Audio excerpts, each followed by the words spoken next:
Okay, so I recently had to ship a painting, a 36 by 48 inch painting to Miami. And I thought to myself, you know what? This would actually make a really good video because I could show people how I ship a painting that's that large to another part of the country in a safe manner. And just so you get an idea of how large that size is, this painting is the same exact size, and I'm going to be using this painting as my example for today, and we are basically going to build a crate for this painting. Maybe someone will buy it. I'll already have a crate built. Who knows? Anyway, let's get started. Okay, hi.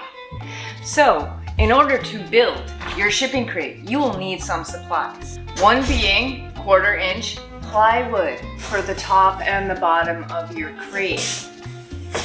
So the cool thing about if you get your plywood from Home Depot is that they will cut it to the dimensions that you want, which is really handy because I am terrified of saw blades. It might be an irrational fear, but there it is.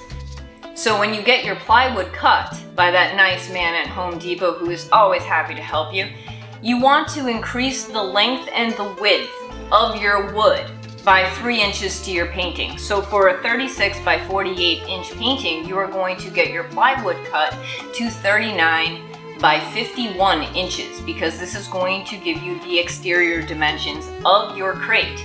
Because remember, when you're building a crate, the interior dimensions are going to be smaller than the exterior dimensions. Why is that, you say? Because of our next supply. Our next supply is 1x3s. 1x3s have a thickness of 3/4 of an inch, so that's going to take that dimension, that 51 by 39 inches, down to 37.5 by 49.5 inches, which is going to give you 1.5 inches of wiggle room around your painting. But wait, I am not done yet because we are going to need to cushion the painting. So our next supply on the list is this. This is pipe insulation. Foam pipe insulation. This is an amazing invention, and it has saved me on several occasions when I have had to ship large-scale paintings because it protects the edges of my paintings from hitting the side of the box. I'll stop pointing that at you because it seems like I'm scolding you with this weird swim noodle. You want to get 3/4 inch pipe insulation if you have a 1.5 inch profile on your painting. So now that you have your wood, which is cut to 51 inches by 37.5 inches, because remember, this is going to fit in between the two 51 inch planks, you're going to need another supply. What would that supply be? Well, this supply is an amazing little supply, and it's called an angle clamp.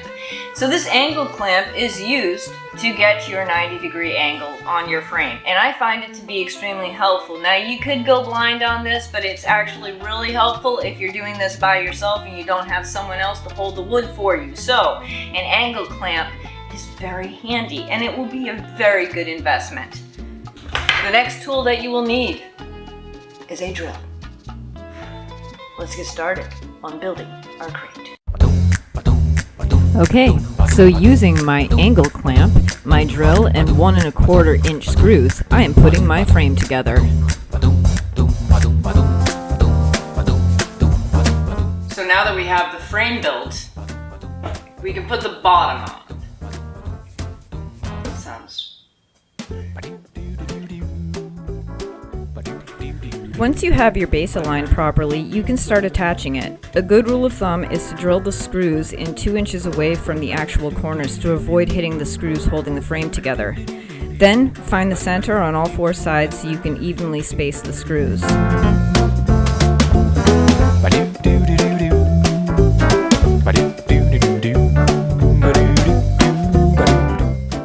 Once the base is attached, you can make sure that the painting fits nicely inside without being squeezed or having too much room to move around the crate.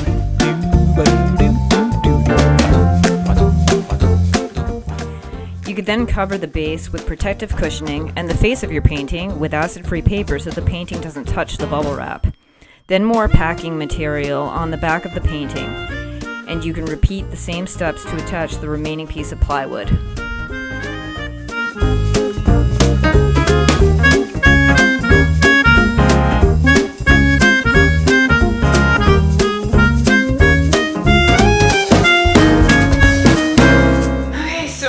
have an effective shipping crate that will keep our paintings safe. Yay! Okay, so that was how I build a shipping crate for a large scale painting so that it will not get damaged. I hope you found this video helpful. If you did, please leave a comment. Please like this video. Please subscribe if you haven't already subscribed. And I will see you next time. Bye. Oh, and I love you guys.